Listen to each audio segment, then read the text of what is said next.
My name is Zachary Johnson, and we're in Minneapolis, North Carolina. And I'm Casey Johnson. And can you just kind of tell me where you guys kind of were the night of the flood and what happened? Well, I was here. I was at home the night the flood came in, and I had that night. They were out of town and they were trying to come back to the house, to home. Before the storm hit. Before the storm was coming, we'd had rain for 2 weeks straight, and I knew it was going to be bad. So I advised them strongly not to come home. I had a bad feeling. And anyway, about 4 o'clock that morning, I went out and I checked on the river, and I checked on my uncle, and we were good. The waters wasn't up out of the bank yet or anything like that. And I came out here and I told him, I said, I'm gonna come back out here and get you about 7 o'clock, and we'll get the cars and everything, and we'll get out across the bridge just to be safe, And I fell asleep. I came back to the house, made a cup of coffee because I had slept the night before because it got bad then as well, and I made a cup of coffee and the power went out and I fell asleep. Well, the wind from the storm is what woke me up, and it was about 7:30 that morning, and I tried to get out tried to get the car and my truck both out, and I couldn't. Tried to get the car out, and the car was shutting off from where the water was so high. So I just got it back and pulled it right here, and then I tried to get my truck out, and same scenario. And then so we were just in for the long haul. Then it was just bunker down and prepare for the worst. But y'all were in Charleston. Yeah, my niece was born about a week early, and so she was our little godsend to get us out because our daughter had wanted to go see her in the hospital. So we picked them up early from school on Wednesday, and I told Zach, I said, we're going to be back tomorrow. We're not driving in the storm. I don't want to get caught in the rain. And we headed to Charleston, and we were coming back Thursday. And like he said, he was, don't come home. And I was like, no, I'm not driving in the rain. And then him and my dad kind of tackled both of us. They were like, no, you're not leaving. You're staying here. We were at my dad's house. And so we stayed, and then we got stuck there until Monday. And I think I lost touch with you on Friday. The last I'd heard from him was I tried to get on the roof and the gutters broke and I fell in, and I love you guys, and it was a lot, and he couldn't get out.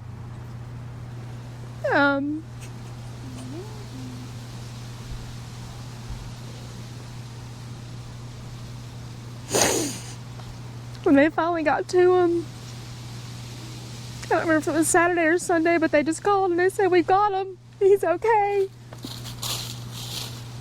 And I couldn't help. I did this. I just cried.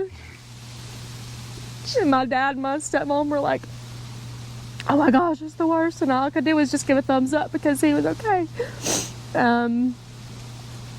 They had to drive to Johnson City. Yeah, you couldn't get service anywhere around. There's no service anywhere. For days, for a week, probably a week, week and a half. And so when, they called, and when they got out there, and they just said it was bad. I mean, the water got up really high, really fast, from what they've said. And yeah, from where we're standing here, like whenever I tried to get onto the roof, I could barely see. I barely get the front door open, but the top railing of the banister there, the water. That's how high the water was. It was at the railing there. Whenever I decided to try to get onto the roof, and that was about as high as it got. But so where we're standing here, we would have been. The water would have been over our heads. It was crazy. It was crazy. So, what was it like in the week since? Afterwards, overwhelming. Yeah. Busy.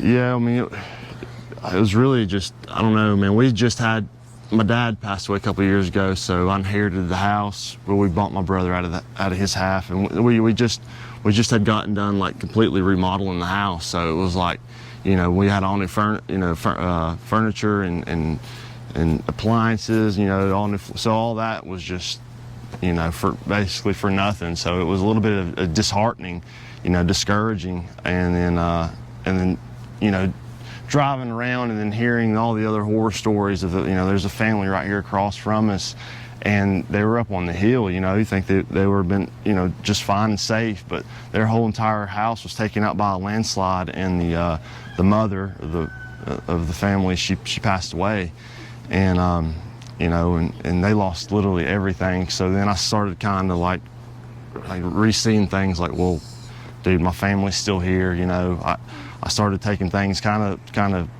you know, I said I was not taking it for granted, but I started seeing things differently. Like I started appreciating just having my family together with me, us all being safe, driving around, seeing the destruction. You know, it was heartbreaking. I mean, it still is. It is, but it's, you know, devastating. Everything is just devastation. You know, you're devastated to drive around, but then it makes you really put things into perspective of what's important. You know, all that, like that I just mentioned, all that material things, like that can be replaced. You know what I mean? It can all be replaced, and I think that's maybe what God was trying to make me see through all this. I don't know. You know, they say everything happens for a reason, and I'm a firm believer in that. I really am. And you know, maybe that was part of the plan that He had through this. You know, because I definitely appreciate my family a lot more, and I appreciate just the little things about them. You know, like waking up every morning and telling them good morning, or telling them, you know, good night, and just seeing them Stop laughing. fighting. Yeah, stop fighting. Just, you know, hearing them laugh. You know, just little things like that. You know what I mean? It was just, it just makes you see what's important in life. I think I don't know how else to put it, really. You know. And it was really busy. Very busy. I guess about a week after, 2 different groups showed up.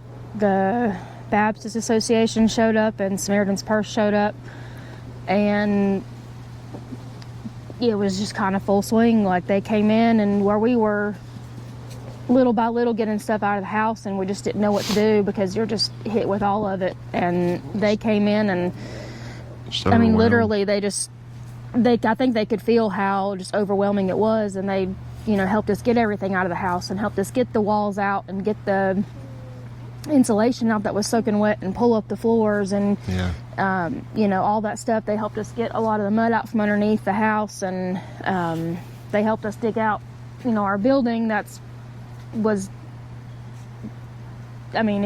bad. And then the barn, they helped us dig that out, and because there was mud, you know, 4 or 5 foot high in there. And they were here for a while, a couple of weeks, and I guess about 2 weeks they were here helping us and helping our neighbors right through here. We didn't have power for about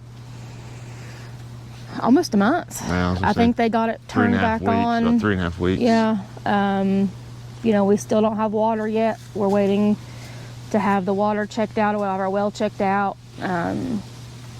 Our septic tank got ran over by a skid steer, so we've got to get that situated. But like you said, it's all just stuff that we've got to get situated, and everything's refined in the fire, made better. So we're trying to hunker down and just wait for it to all get better. Yeah.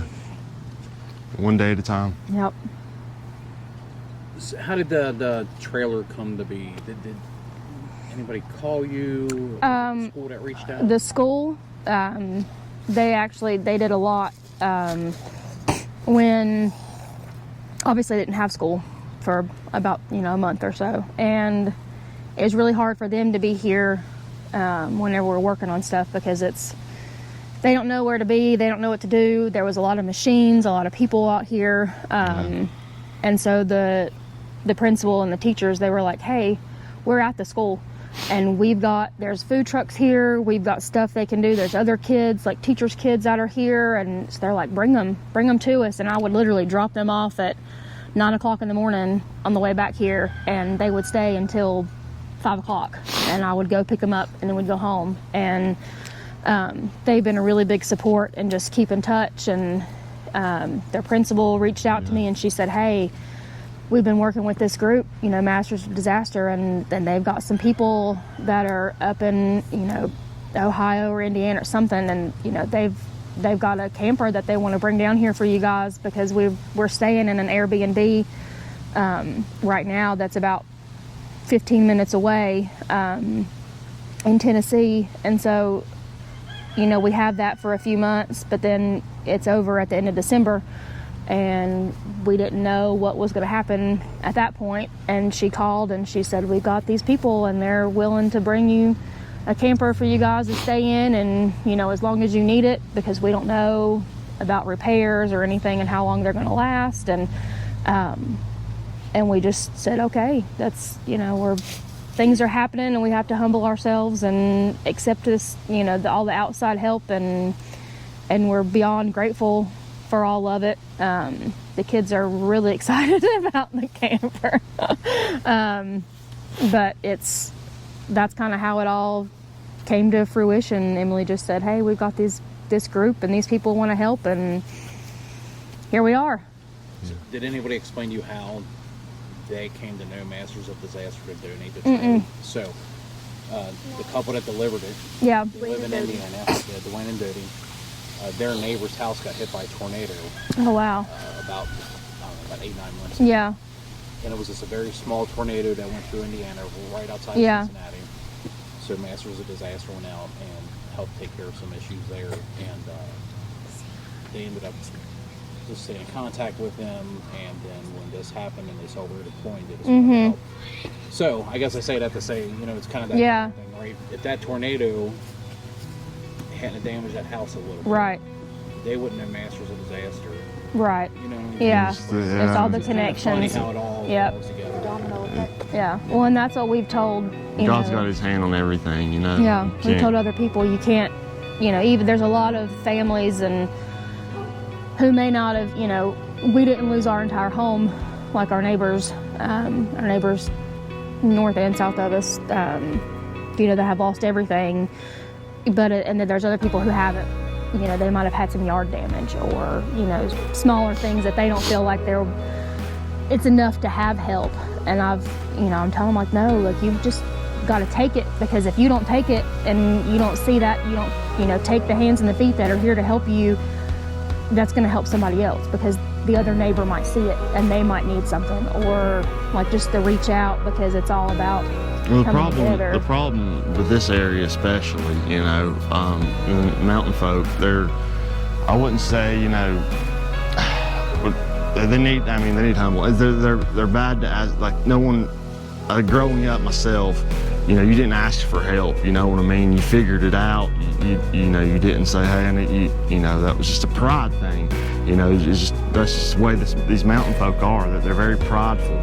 And, they're not going to ask for help, but they'll take it when it shows up. Yeah, they'll take it when it shows up, but they're not going to go out of their ways. And and I'm kind of the same way, like you don't necessarily, get taught that as a kid, like myself, but you see it as a sign of weakness almost, you know what I mean?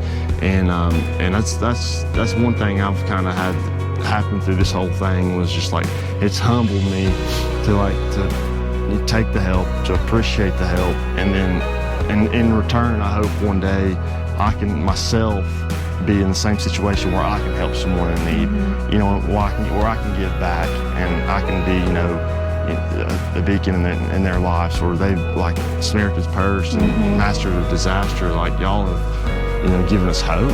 It's just that simple. Like there's hope now, and like I say, it's just hard to ask for help. It really is. But whenever it's here and you can't say no, it's really heartwarming and heartfelt, and it shows you there is a creator and he's got a plan that's bigger than anyone can imagine. I really believe that. Yep. No, I think you guys have gone above and beyond. Above and beyond, absolutely. Y'all are a godsend.